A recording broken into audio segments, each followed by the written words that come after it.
အားလုံးမင်္ဂလာပါရခိုင်ပြည်နယ်မှာနေပြီးမှရခိုင်မြေမှာနေပြီးမှရခိုင်ရဲ့တဘာဝရှုခင်းအလှတရားတွေရခိုင်ရဲ့ကျွေးဝချမ်းသာမှုတွေခံစားလာပြီးမှဟာလားအခုပြဿနာဖြစ်လာတော့ရခိုင်ကိုပြန်တိုက်ခိုက်တယ်ရခိုင်တွေကပါညာမကောင်းဘူးပါညာပေါ့ပြောနေတဲ့လူတွေဒီမှာရိုဟင်ဂျာအမိခံနေတဲ့ဘင်္ဂလားတွေကလားတွေခမရတို့ငါပြောပြမယ်မင်းတို့အာဂျင်တီးနားကတရားရုံးကနေဟိုဖန်ဝရန်ထုတ်ဖို့ဘာညာရှောက်ပြောနေတယ်ဆိုခမရတို့ရခိုင်ပြည်နယ်အကြောင်းမပြောနဲ့ရခိုင်ပြည်နယ်အကြောင်းပြောမယ်ဆိုအကုန်လုံးခမရတို့အာဂျင်တီးနားကိုတိုင်ပြီးသားလေအာဂျင်တီးနားမှာအကုန်လုံးပြောင်းပါအာဂျင်တီးနားမှာအကုန်လုံးပြောင်းပါအေးဆေးဆေးအာဂျင်တီးနားမှာပြောင်းကြပါလို့ပဲပြောချင်တယ်နော်မင်းတို့အာဂျင်တီးနားရုံးမှာလူအခွင့်အရေးကိုလက်လက်တပ်ဖွဲ့အုံးချလှုပ်ချင်တိုင်းလှုပ်မယ်ဆိုတော့မြန်မာပြည်မှာမရဘူးမင်းအွန်လိုင်းရှိလေးမရဘူးအခုတော်လှန်ရေးကာလကွာမင်းတို့တော်လှန်ရေးကာလမှာဒီလူအခွင့်အရေးစကားလာပြောမယ်ဆိုရင်ကိုမျိုးကပိုပြန်လို့ရင်တော့မှ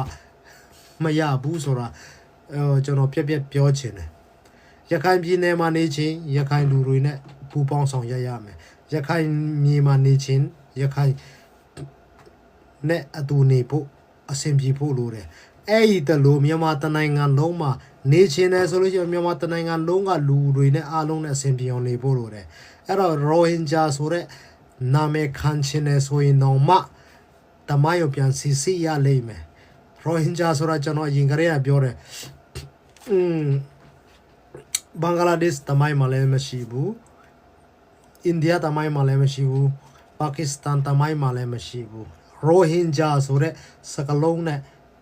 ဖြစ်တည်လာတဲ့ဟာရှိမယ်ဆိုရင်ကျွန်တော်အချင်းချင်းတောင်းဆိုခဲ့တယ်ပြကြပါလို့ကျွန်တော်ပြောတယ်ကျွန်တော်ကလေ့လာတယ်ဘင်္ဂလားဒေ့ရှ်တော်လှန်ရေးကာလဆိုလို့ရှိရင်တော့သူ့ရဲ့လွတ်လပ်ရေးရတာဆိုလို့ရှိရင်မြန်မာနိုင်ငံထက်တောင်မှနောက်အရန်နောက်ကြတယ်မြန်မာနိုင်ငံဆို1948တော့ဒီလိုပဲသွားတာပင်လုံစာချုပ်တွေပေါ့မြန်မာနိုင်ငံမှာအင်္ဂလိပ်နဲ့ဆွေးနွေးခဲ့တဲ့ဟာတွေလည်းပြန်ကြည့်လိုက်ပေါ့ဒီဘင်္ဂလားဒေ့ရှ်ဆိုလို့ရှိရင်1990ကျော်မှကဲ40နဲ့90ကျော်ဆိုတော့ခင်ဗျားတို့ပြန်တွေးကြည့်ပေါ့တမိုင်းကြောင်းပြီးမှ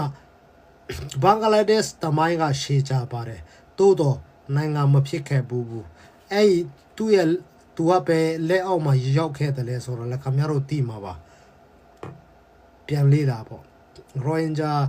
ဆိုတဲ့အမီကမရှိဘူးခင်ဗျားတို့ကလားပဲဘင်္ဂလားပဲခင်ဗျားတို့ဘင်္ဂလားလူမျိုးတွေမင်းတို့ရုပ်ရည်ကိုကြည့်လိုက်ကျွန်တော်ရုပ်ရည်နဲ့ခင်ဗျားတို့ရုပ်ရည်တူမလားကျွန်တော်မြန်မာနိုင်ငံဖွာချင်းလူမျိုးနော်မြန်မာနိုင်ငံမှာနေလာတဲ့လူရခိုင်ကရင်ချင်းမွန်ရခိုင်ရှမ်း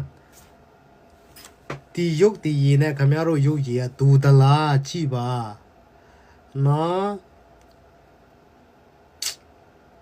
မင်းတို့တွေနဲ့ငါတို့ရုပ်ကလည်းမတူဘူးနေထိုင်ပုံစားတောက်ပုံလည်းမတူဘူးနော်ခမားတော့တည်ရမလားကလားပဲကျွန်တော်အဲ့လိုပဲပြောတယ်မြန်မာတနိုင်ငံလုံးကမင်းတို့ကလားပဲကလားလို့ပဲခေါ်တာနော်အဲ့တော့မြန်မာတနိုင်ငံလုံးကိုခင်ဗျားတို့အရင်မေးကြည့်လိုက်စတန်းကောက်ကြည့်လိုက်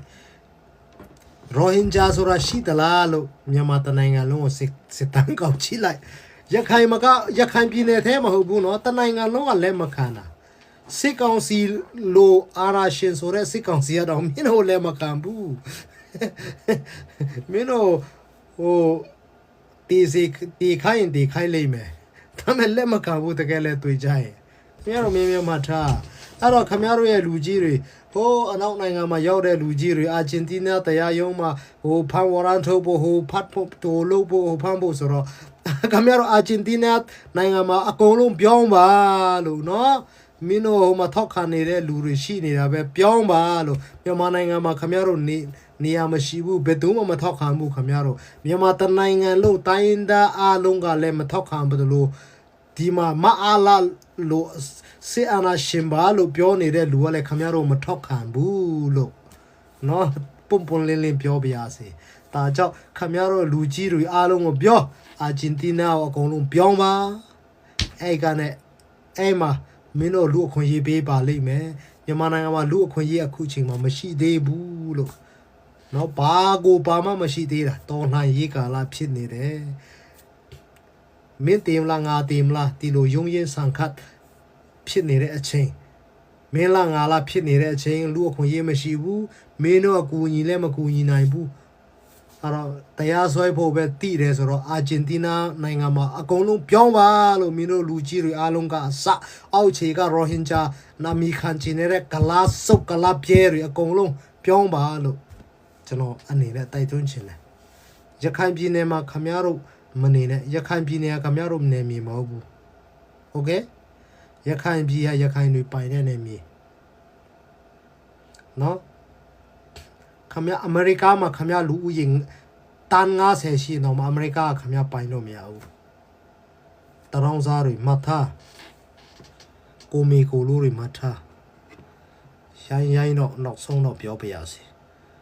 မင်းတို့တွေကလွန်တယ်